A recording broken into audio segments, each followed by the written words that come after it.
Welcome back to Psychologist Reads. I'm Dr. Jordan Soper, a board-certified behavioral and cognitive psychologist and an ASEC-certified sex therapist. To continue our Pride Month readings, we have But Seriously by Dr. Evan Goldstein. This book discusses a number of different topics, including anal health, pleasure, and busting all of those booty myths. So join me. We're actually going to start with Chapter 2, which is 5 myth-busting myths about the junk in your trunk. Assumption number 5.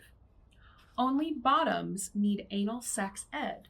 Tops don't bottom, bottoms are submissive. When it comes to anal, the more you know about the body in general and the butt in particular, the more pleasure you're going to be able to give and receive. That's true whether you consider yourself a top, a bottom, or verse.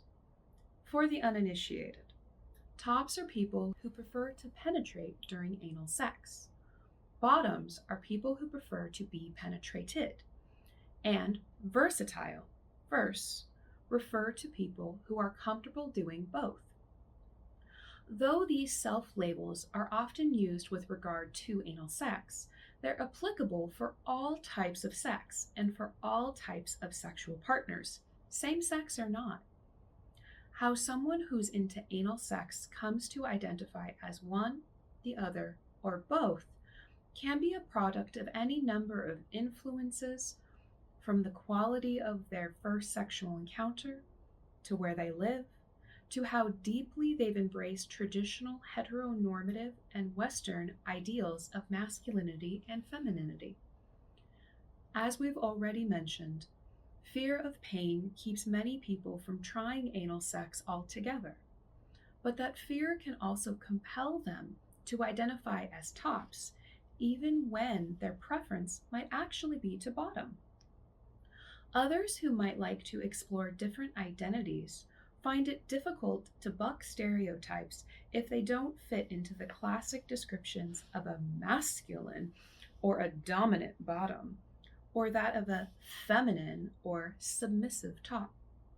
The LGBTQ+ world can be just as close-minded as the heteronormative one.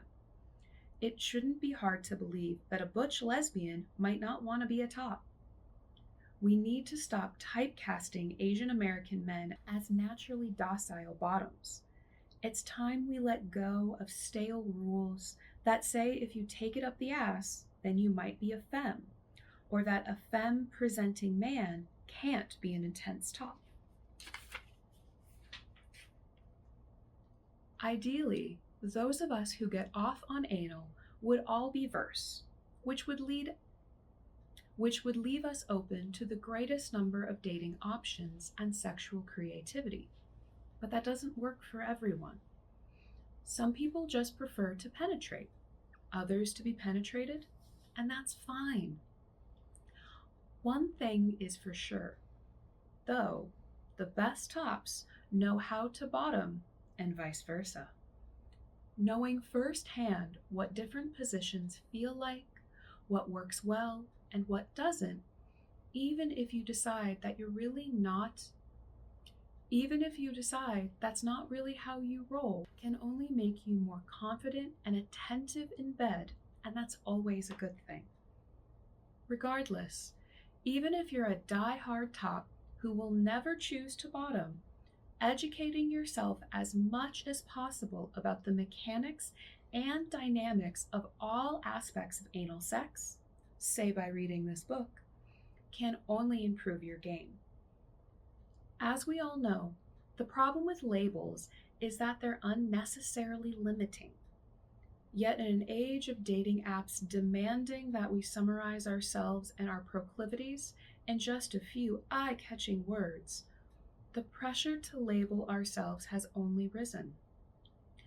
And what pressure then makes it imperative to match up with people who've adopted labels that we perceive to be compatible to our own, which effectively minimizes the variety of partners and experiences we might otherwise have sought out and enjoyed.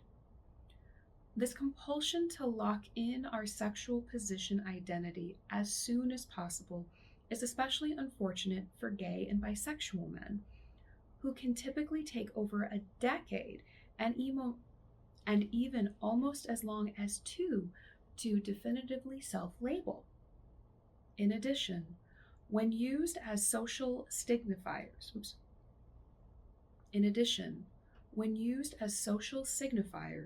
these labels can perpetuate stereotypes that serve to breed intolerance, limit people's inclination or ability to experiment, and restrict access to the full plethora of identities and representations that should be available to all of us. Who's to say that you couldn't feel like a top in one relationship dynamic and then feel like a bottom in a new relationship with a different partner? Why shouldn't our preferences change as we age and evolve? It's never too late to learn something new. I've had many older patients who were tops in long-term relationships, but then lost the ability to keep up an erection as they aged. At some point, they might renegotiate their sexual role within their primary relationship or become single again due to separation or death of their partner, turn to bottoming, and discover a whole new side of themselves. Just as there's a spectrum of sexuality, there's a spectrum of control. To paraphrase Walt Whitman, we are large, we contain multitudes. Tops may penetrate, but that doesn't automatically mean they're dominant. Bottoms may be penetrated, and that doesn't automatically make them the submissive partner. There are so many ways to identify. For example, service tops, power bottoms, co-tops, verse tops, that I couldn't even possibly include them all here. In fact, one of the most important lessons you can take away from this book is that especially during their initial sexual encounters, bottoms should absolutely remain in control and not let themselves be at the mercy of a top. Once you successfully condition your butt for anal play and become more skilled and knowledgeable, then you can, of course, relinquish control during sex if that's something that turns you on. You can also do and be anything you want, whenever you want, so long as you learn how to communicate and listen well, and you're always free to change your mind. We need to let others do the same, which means challenging biases and stereotypes when we see them imposed and checking ourselves when we're the ones imposing them. So what makes a great lover? It's not treating your partner like a receptacle or only taking pleasure with no interest in delivering it, unless your partner is into that kind of thing, which is a topic for another day. We're going to go into great detail about all of the steps a bottom should take to ensure the best anal sex experience. But that doesn't mean bottoms are entirely responsible for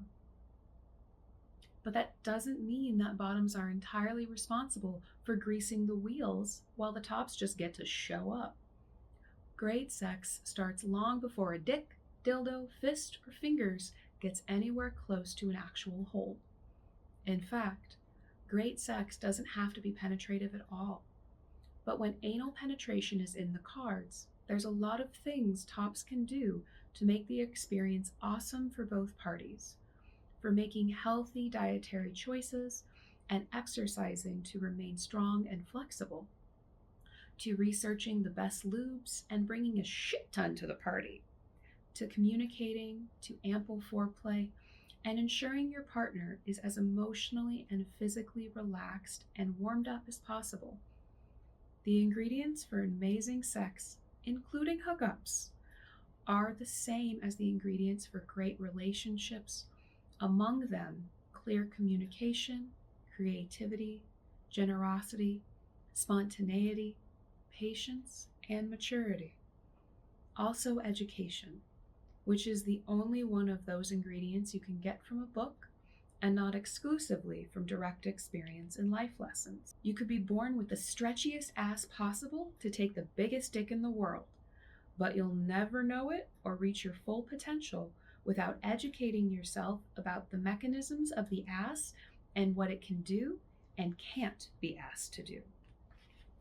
So, thank you, Dr. Evan Goldstein. I love this book. This is not the first time I have read it. I love to reread some of these.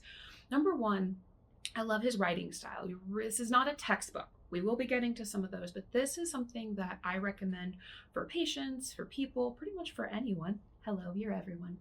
The idea of being able to talk about this topic as normally as we are talking about any day-to-day experience. So, did anything in here surprise you? Did you have any reactions to anything that popped up? Were you really excited about any of the content? So really letting yourself have reactions as we're reading through some of these different books, questions you might have, further readings. Would you want to read this in its totality? What should I read next? Feel free to drop your thoughts down in the comments below. Like, follow, and subscribe, and I'll see you next Wednesday for another episode of Psychologist Reads.